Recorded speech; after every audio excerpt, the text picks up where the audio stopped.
Piknik. Dado s Lenkou zažili výnimočne krásny deň.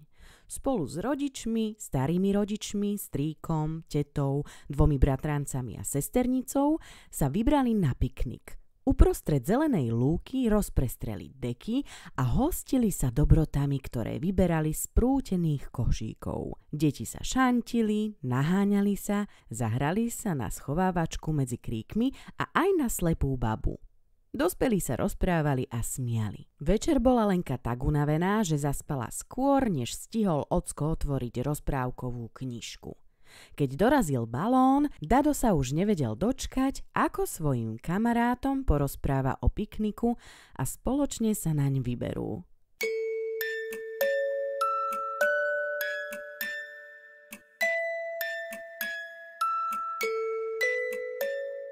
Keď balón prilietal do dedinky, Dadovi sa niečo nezdalo. Snažil sa očami pátrať po kamarátoch, no ani jedného nevidel.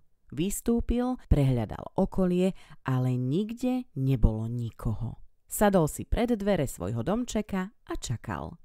V diaľke zazrel blížiaci sa balón, no kamaráti v ňom chýbali.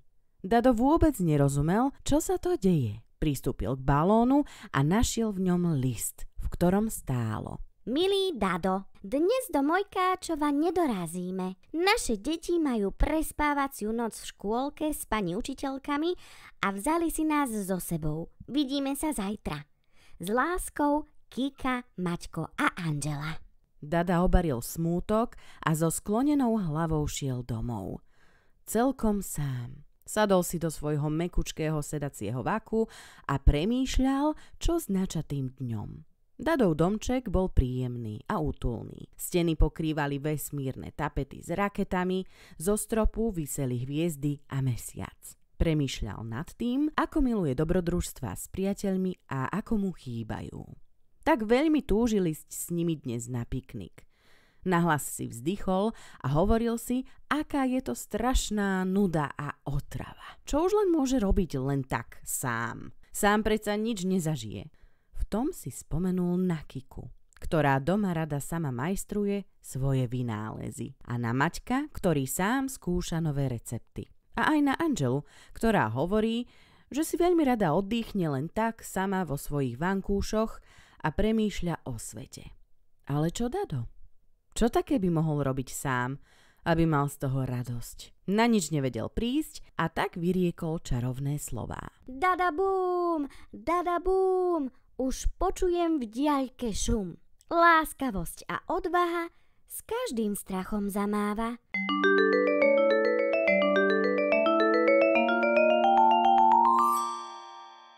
Už viem, vyhrkol zrazu zo seba. Túžil som ísť na piknik. Pôjdem na piknik. No a čože sám? Vzal svoj prútený piknikový košík, zbalil si do neho deku, fľašu s vodou, pár jablčok a vydal sa na cestu. Ako si tak sám vykračoval lesnou cestičkou, uvedomil si, že hoci tadiaľto chodí s kamarátmi často, mnoho vecí si doteraz vôbec nevšimol. Aha, jahôdky. Nikdy som nepostrehol, že rastú pod týmto stromom. Boli to tie najsladšie jahôdky, aké kedy jedol. Pokračoval ďalej po známej ceste a zbadal, že tam, hneď za stromami, to hýri všetkými farbami. Neodolal a šiel sa pozrieť. Najskôr ho omámila prenádherná vôňa, až musel zatvoriť oči, aby ju poriadne precítil. Keď ich otvoril, stála pred ním prekrásna zakvitnutá lúka plná kvetov rôznych tvarov a farieb.